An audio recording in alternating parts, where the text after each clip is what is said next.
जैसा कि आप सभी को पता चल चुका होगा कि रेलवे ने अपना शॉर्ट नोटिस अनाउंस कर दिया है फॉर पैरामेडिकल कैटेगरीज का, ठीक है ना।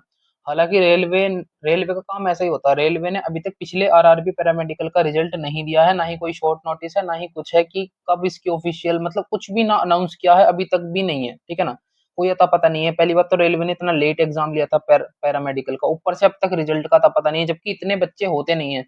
आरआरबी को कुछ एक महीने के अंदर इसका रिजल्ट दिया जा सकता है, ठीक है ना। इसमें नाम मात्र को मुट्ठी भर से बच्चे होते हैं इस फॉर्म में अप्लाई करने वाले, बट लेकिन नहीं फिर भी, क्योंकि आरआरबी पैरामेडिकल को पहली बात तो इतना ज्यादा सीरियस लेता नहीं है। इन लोगों को आरआरबी के अंदर मतलब रेलवे के अंदर बहुत ज्यादा रिफॉर्म डल रहे हैं। आपको पता भी होना चाहिए कि ग्रुप डी की वैकेंसी यहाँ पर अटकी पड़ी है।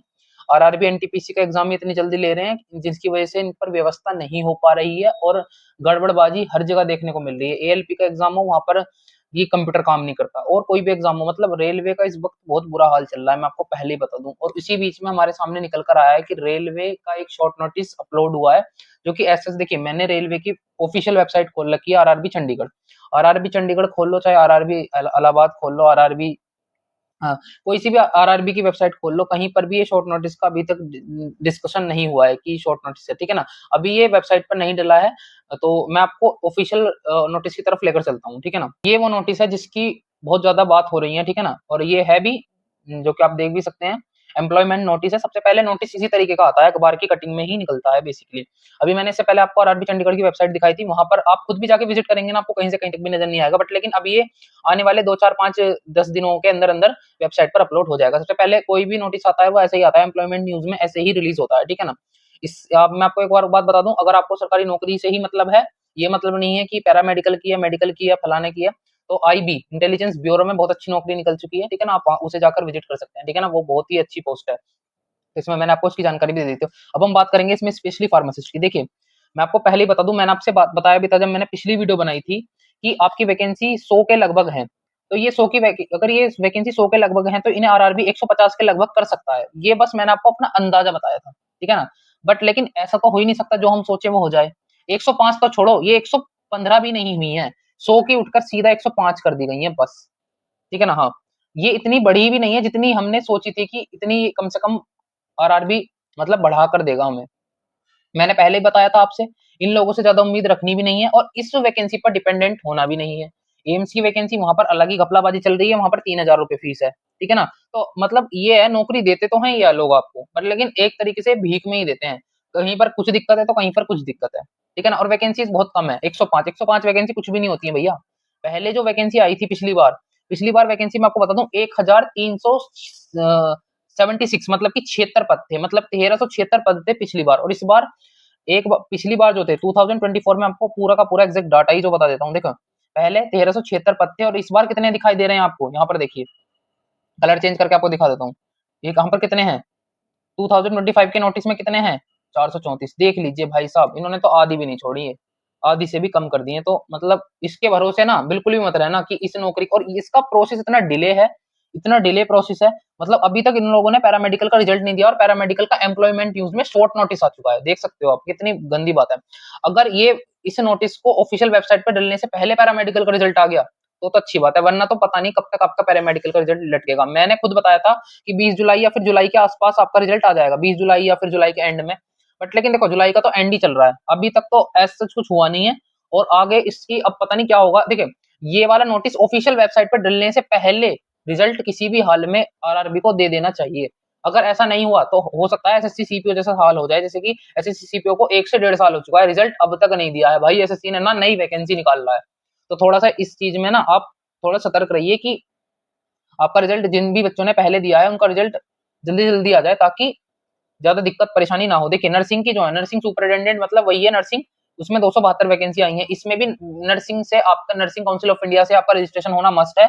फार्मासिस्ट में भी आपका रजिस्ट्रेशन होना मस्ट है। जिसका रजिस्ट्रेशन नहीं है, सोचना भी मत, भूल के भी मत सोच लेना कि इस नौकरी में आप अप्लाई कर दोगे।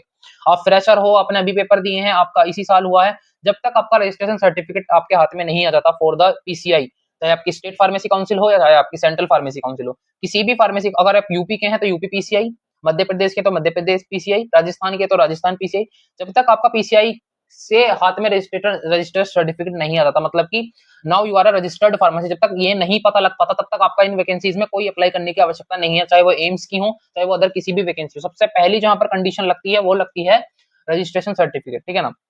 उसके बाद देख लेते हैं, देखो उसके बाद आप लैब लैब असिस्टेंट की देख सकते हैं, ठीक है ना। कुल 12 ही भाई, एक बार बताओ क्या क्या नौकरी दे रहे हो तुम।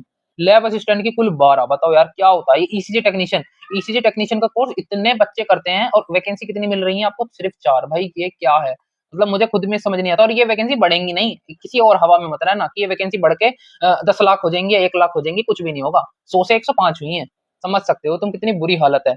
100 वैकेंसी से सिर्फ और सिर्फ 105। मैंने आपसे बोला था कि 100 वैकेंसी के लगभग न्यूज आई थी। मैंने आपसे बोला था कि ये वैकेंसी हो सकता है 150 हो जाए या हो सकता है 120 हो जाए, बट मुझे नहीं पता था कि इतनी घटिया सोच है इन लोगों की, मतलब रेलवे इतना घटिया वो है कि ये 100 से सिर्फ और सिर्फ करेगा तो 105। भाई ऊपर जाओ थोड़ा सा, देखिए सबसे पहले तो मैं आपको इसकी जो इंपॉर्टेंट डेट्स हैं वो बता देता हूँ। देखिए जो आपकी सबमिशन होगा एप्लीकेशन का, मतलब स्टार्ट कब से हो रहा है भैया, 8/9/2025। देखिए 8/9/2025 मतलब कि 8 सितंबर 2025 तक, ठीक है ना। जो आपकी ओपनिंग है वो तो रहेगी 9 अगस्त से, ठीक है ना। अगस्त में ये लोग फॉर्म, पहले ऐसा लग रहा था कि सितंबर अगस्त सितंबर में ही इसका ऑफिशियल नोटिस आएगा, बट लेकिन इन्होंने थोड़ा सा पहले दे दिया, चलो अच्छी बात है। बट लेकिन इसे हो सकता है वेबसाइट पर अपलोड होते होते अगस्त ही आ जाए, ठीक है ना, क्योंकि अब जुलाई का तो लास्ट ही चल रहा है। तो आपका जो ओपनिंग है, मतलब स्टार्टिंग जो है आपकी, स्टार्टिंग बता देता हूँ मैं आपको, स्टार्टिंग है 9 अगस्त से। 9 अगस्त 2025 से आपकी स्टार्टिंग है और 8 सितंबर मतलब लगभग 1 महीने का टाइम है, ठीक है ना। आप एक बार पढ़ भी सकते हो, ठीक है ना। ये पूरा का पूरा मेरे टेलीग्राम चैनल पर ऐसा का ऐसा ही आपको शॉर्ट नोटिस मिल जाएगा, खुद से पढ़ लेना तो ज्यादा आपको समझ में आएगा, ठीक है ना। मैं आपको कंप्लीट इसका जो भी टेलीग्राम पर डाल दूंगा, टेलीग्राम चैनल को ज्वाइन कर लेना। और चैनल को अभी तक भी सब्सक्राइब नहीं किया है ना भैया, आप तो धुएं धाड़ वैकेंसी मतलब की न्यूज में आपको देने वाला हूँ। जो भी इतनी इतनी सी भी गलतियां होती है ना आरआरबी में जिसकी वजह से सिलेक्शन नहीं होता, वो सब बताने वाला हूँ। क्योंकि आपको पता है कि गिरिधर फार्मा जाना ही एसएससी फार्मासिस्ट और रेलवे फार्मासिस्ट के लिए है। यहाँ पर सबसे ज्यादा ध्यान जो देता हूँ ना मैं, सिर्फ और सिर्फ एसएससी फार्मासिस्ट और रेलवे फार्मासिस्ट पर ही ध्यान देता हूँ, क्योंकि मुझे इन दोनों पर, ये मेरी पसंदीदा नौकरियां हैं, ठीक है ना। ये दोनों ही, जो एसएससी फार्मासिस्ट और आरआरबी फार्मासिस्ट, ये दोनों ही मेरे लिए ऑफिशियल, मतलब मैं इन नौकरियों को बहुत ज्यादा अंतर मन से लगाव करता हूँ, ठीक है ना। ये मुझे बहुत अच्छी लगती है नौकरियां, क्योंकि ये बिल्कुल ही, देखो आरआरबी मतलब रेलवे में घुसने का मौका, एसएससी मतलब सेंट्रल लेवल में घुसने का मौका, ठीक है ना। यहाँ पर ना ये बहुत अच्छे लेवल की नौकरियां होती हैं, बट लेकिन इनको खराब कौन करता है, सिर्फ और सिर्फ आपका आरआरबी, जो उल्टे सीधे काम करके, ठीक है ना। कि पेपर करा ले तो रिजल्ट का पता नहीं है, रिजल्ट दे दिया तो उसके बाद उसका पता नहीं है डॉक्यूमेंट वेरिफिकेशन का। तो इन सबको निपटने के लिए हम आपके साथ हैं, ठीक है ना। आप हमारे को सब्सक्राइब कर लीजिए, हम आपको एक एक चीज की न्यूज आप तक पहुंचाने का काम करते हैं, ठीक है ना।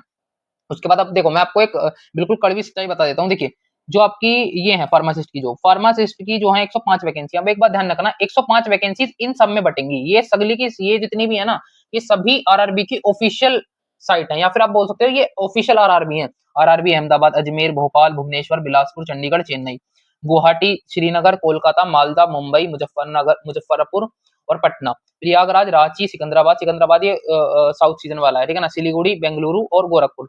ये इतने सारे जो हैं, अब देखो इनमें से किसी ना किसी आरआरबी में तो ऐसा जरूर होगा कि वहां पर वैकेंसी आए ना, ऐसा जरूर होगा, देख ले, लिख के ले लेना तुम वरना मुझसे, ठीक है ना। इनमें भी ये वैकेंसी, देखो हमें तो फाइट जो करनी है, हमें करनी है फाइट यूआर, यूआर की तरफ से, ठीक है ना। हमें फाइट यूआर की तरफ से करनी है। अब कुछ बच्चों को रिलैक्सेशन भी मिलता है भाई, एससी एसटी डब्ल्यूएस ओबीसी सभी सभी इस तरीके के रिलैक्सेशन यहाँ पर अवेलेबल होते हैं, ठीक है ना। अब क्या होगा कि जो यूआर में सीट कितनी बचेंगी, मुश्किल से मुश्किल हर एक अगर आप हर एक आरआरबी में 2-3 वैकेंसी भी लगाते हो तो भी ये इतने में ही सिमट जाएंगी, क्योंकि एससी एसटी ओबीसी डब्ल्यूएस उनका अलग एक कोटा है, ठीक है ना। हमें जो फाइट करनी है वो यूआर से करनी है, तो यूआर में 2 से 3 सीट ही आपको मुश्किल से पड़ेंगी। और फिर उसके बाद फिजिकली हैंडीकैप्ड भी है भैया, यहाँ पर हर किसी के लिए वैकेंसी होती है, ठीक है ना। फिजिकली हैंडीकैप्ड वालों के लिए भी यहाँ पर वैकेंसी रहती है। तो आप देख लीजिए कंपटीशन किस लेवल का होने वाला है। अगर आप यूपी के हैं तो आप सीधी सी बात है, फॉर्म कहाँ से डालेंगे, आरआरबी प्रयागराज से डालेंगे, कहाँ से डालेंगे, अजमेर से डालेंगे, अहमदाबाद से डाल देंगे हद से हद।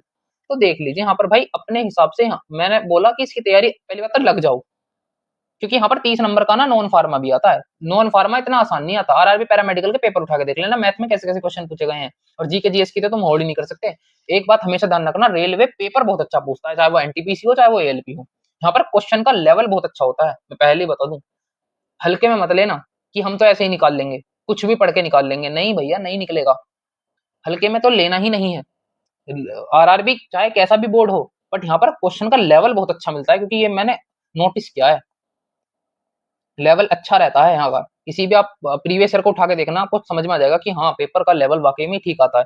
एनटीपीसी का उठा लेना, आरआरबी पैरामेडिकल का उठा लेना, किसी भी शिफ्ट का उठा लेना, और लेकिन अब देखिए भैया ये लोग पेपर को ना 6 महीने 7 महीने 10 महीने तक भी खींच सकते हैं, लेट भी कर सकते हैं, और ये इनका बस चले ना तो ये पेपर को अगले ही महीने रख दें, इनका कुछ नहीं कह सकते भैया। तो इसलिए इनको इनका भरोसा छोड़ो, आप अपनी तैयारी को देखो। अगर आपको करना है तो लग जाओ, और रजिस्ट्रेशन सर्टिफिकेट पहले ही कर लेना, अपना पीसीआई वगैरह में रजिस्ट्रेशन करा लो, अगर तो नहीं हुआ है अब तक भी तो लग जाओ, मतलब तैयारी में। तैयारी अच्छे लेवल की करनी पड़ेगी तो पड़ेगी, पढ़ना तो आपको पड़ेगा ही। Thank you so much. अगर आपको इसी तरीके की इन्फॉर्मेटिव वीडियोस चाहिए तो चैनल को सब्सक्राइब कर लेना, बेल आइकन को प्रेस कर देना। जय हिंद, जय भारत।